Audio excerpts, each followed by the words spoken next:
Hey everyone, how's it going? Welcome back to the channel. Dylan here. We have a major bombshell today about Jen Psaki that you do not want to miss, okay? She just got absolutely destroyed and exposed on MSNBC, and now she's facing calls to step down after what she said on air in front of the entire world. And let's just say, Jen Psaki does not want this video to go viral. She does not want you to like and subscribe on this one.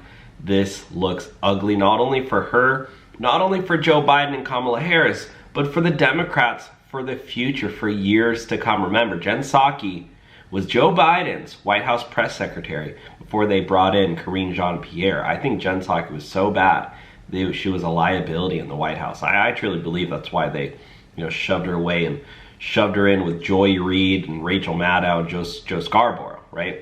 So let's bring on Jen Psaki. This is a huge one, okay? So first of all, Jen Psaki actually compared Kamala Harris to Hillary Clinton, and she thought it was a good thing, but it actually is a horrible thing because Hillary Clinton sucks and got cheated on by Bill Clinton with Monica Lewinsky. And remember, Hillary Clinton was in the Epstein documents, and Bill Clinton went on the Lolita Express and got massages from one of the alleged Epstein victims. Let's tune in. This magical, charismatic quality in person. So do a lot of politicians. People say that about Hillary Clinton. Also true.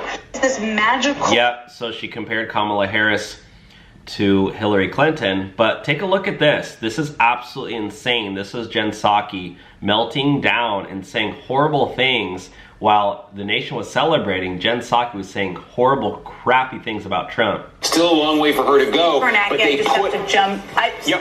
just have to jump in. And you've been predicting this. We've been waiting for it. And we do have some breaking news from the decision desk. NBC News can now project that Donald Trump has won the state of Wisconsin, which means he is the winner of this race and will return to the White House as this country's 47th president.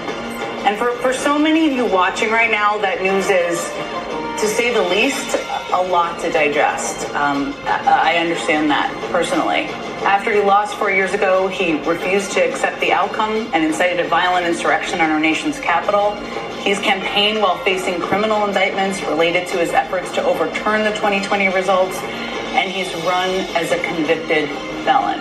During his campaign, he has also promised to essentially be an authoritarian leader, to use power like no American president ever has before, and wield that power to go after his political enemies.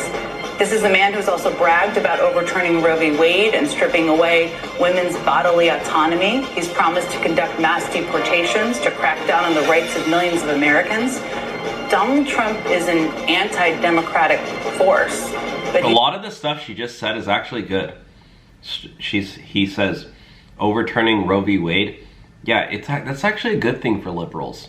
A lot of liberals don't understand what overturning Roe v. Wade is actually good for both conservatives and liberals, because it gives the power to the people, gives the power back to the states. A lot of states actually became more liberal on abortion. If you live in a liberal state like California, you should be happy, because you actually get to decide, and your state's probably going to have more loose abortion laws. And the whole mass deportation thing, that's a good thing. Getting rid of criminals, people who are making your streets dangerous. Why are liberals crying over that? He's just been elected democratically in our country. And here's what might be the hardest part to hear, but we have to talk about and we have to say, and it is a hard part to digest for all of us.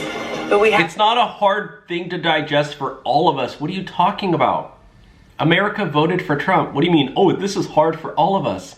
No, it's not. It's only hard for you and all your brainwashed sheep who watch your stupid show. I have to be honest about what we saw in this election.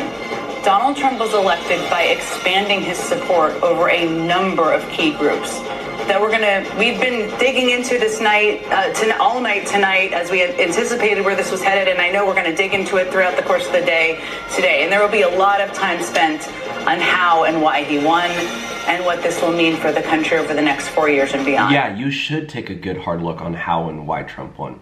You should realize that you've been wrong. All this crappy, stupid, brainwashing propaganda that you've been shoving down people's throats, that people aren't listening to you anymore, Jen Psaki. You're old news, you're garbage, all right? You might as well go take your friends, Joy Reid Rachel Maddow, Joe Scarborough, and Mika Brzezinski and just go take a nice long walk and realize that America voted for Trump, okay? So you lost, Jen Psaki. You're done. You're out of here. Like Donald Trump said, you're fired. All right, guys, let me know your thoughts down below with Jen Psaki. We'll talk to you soon.